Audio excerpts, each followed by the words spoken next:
Hey everyone, this is Auto Runner, and I know my upload schedule is obviously freelance, um, and that mostly just comes down to this is a passion project. But you know what? I decided that Venom has come out, the movie, and obviously I'm going to see it tomorrow morning, and I wanted for mostly to build a video series around my knowledge. It's a quick series. Obviously, not that many people are going to see it, let alone, but the point being is I wanted to create a sort of anthology of Venom for anyone new and anyone who would want to get into Venom. And obviously, if this channel one day blows up, I'll redo this series, but just so that way this is on there. So, introductions. Who is Venom? Uh, let's define it this way. Who is the Venom you think about? The big black monster dude with, this dude, right? Now you probably think of him being bigger. He's a little bit. He's not really as big as you think, honestly. I'd really only say he's about from 6'3" to 6'7" at most, though he can grow in size. And some of you may even see this guy and might even recognize him from something. Well, that's anti-venom, and I'll eventually get to that. Um, so, without further ado, let me start with Venom and the classic image of the Spidey villain, right, as he's known. Now, here is how most people originally remember Venom, if they do. He's a Spider-Man villain. There was an alien costume that bonded to Peter Parker and eventually made its way to Eddie Brock, some guy, in some regard, and they became enemies due to some reason. Honestly, and most people don't even know they had an Eddie Brock part of it, right away. They mostly just see Venom and recognize him as some sort of Spider-Man villain. And that he has some sort of craving for vengeance, right? So that's how many people who are only really able to recognize the symbiote and Venom as a character in whole, mostly. Although it's realistically pretty vastly different than that. Some even regard him as a cannibal, although that's not entirely true, though there have been few instances.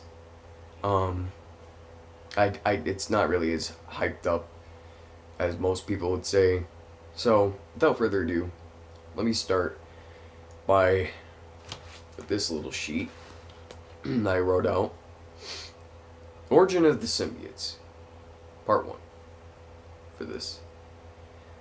So, the symbiotes are this race known as the Clintar, which, side note, in their language means cage, believe it or not. As the symbiotes are sort of trapped and intermingled on this planet. Many of them do explore outside, there are plenty, but each one is usually bonded to some sort of creature and returns to that planet, or whatever exactly happens. All the details are not exactly specified, but we do know that the symbiotes are interconnected on this planet. Some of them have hosts, some of them don't, most of them are looking for some kind, and many of them are intertangled at the planet's core, sort of, meshing together in some sort of almost telekinetic web of symbiotes, just mixed. And so, Uh, the origin comes from the quote unquote god of symbiotes, Null. I don't have any images, so you're just gonna have to roll with what I say. But basically, if you want to look up Null, Knull, Null was effectively this cosmic being. He's very mysterious. We're not entirely sure of his full backstory, but we know one thing for sure. If you know Marvel's Celestials, which are basically the gods of the Marvel Universe, effectively, they came into existence and created everything, mostly, or a good amount of the universe, of the Marvel Universe. And Null existed before creation, and basically was exiled from the new universe. And so what he did is, in a plot of vengeance to regain the universe that he believed was his, that he is basically floating out in space, this ageless, immortal thing, created the symbiotes. And they were to be his weapon. He knew one thing was for certain: to destroy all life as he knows it, he would have to create something that bonds to other life. And so he created the symbiotes, the Clintar. And they basically are this empire of symbiotes that most of them are under the control of Null. Now, the story of Null I could talk about more in depth. I just want to say that he created them and he rules them. Currently, he is missing in action after a recent event in Venom comics. So, obviously, we don't know much else besides that he's probably going to return. I mean, every villain does. And that the planet of the symbiotes is effectively a lie in the regard of it was basically a retcon saying that the symbiotes are under the control of Null and are waiting for his return. And they're stuck on the planet, waiting on the inside, webbed up together, waiting for his return until they do anything. Now, going more in depth about the symbiotes, some are parasitic and some are symbiotic.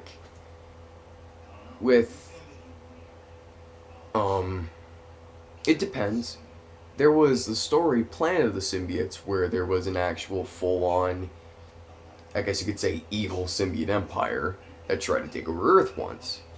And originally, it was the only empire that we knew about of the symbiotes, and the only actual case that we knew about them, although this was later retconned with the creation of Null, and even with Venom Space Knight, or not even Space Knight, Guardians of the Galaxy. I'll get to that. So, without further ado, just to get that out of the way, and last touch-up details explaining why the symbiotes are vulnerable to sonics and fire. Well, it was explained with the creation of Null that they are afraid of the flames that they were born in and the sound of the crackling hammer, because they were built on a godly forge, right? And that's a weakness that they were, that they basically built a reason for the weakness to be there. Before that, it was mostly discussed as the symbiote just kind of has the weakness, right? So without further ado, we got the origin of the symbiotes out of the way. Now the origin of Eddie Brock. Eddie Brock is effectively this sad kid, right? His mother dies in childbirth, And his father is an alcoholic, religious type, and basically blames that God dealt him at a bad hand with Eddie. So from that point on, he wanted nothing with Eddie. He didn't hate him. He was cold with him. You know what I mean? And became a bad father. And almost sociopathic. And Eddie was basically raised by his sister through those years, who he's had a bit of a slightly mixed relationship with. I mean, from what we can see, third child anyway. But since he was raised by his sister, he's always had those daddy issues, right? And the way he wanted to fix them is he wanted to become a reporter. And with that, he wanted to become a famous reporter. He wanted to break a big story, and he wanted to save people's lives by being a reporter and getting into the nasty stuff, right? And he wanted to do it because he wanted to get the approval from his father, and because he wanted the approval of society, because he deep down psychologically is scarred to the point where he needs approval, right? And that leads him with serious anxiety and serious psychological issues later down the road, especially when gaining the symbiote, which I'll get to, obviously. So, with that in mind, just to explain his character, and we'll get back to that. Now, with Eddie, I'm going to leave it right there, and now we're going to talk about the origin of the Venom symbiote. So, the Venom symbiote is the 998th of its line. Basically, 998th born. And each cycle of, father to child, so on and so forth, they get stronger. So that's why Venom is so powerful, because he's of a very long breed, right?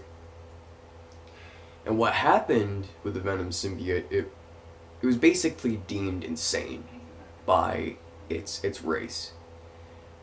Now, how detail and explain this is a little bit tricky, especially with the retcon.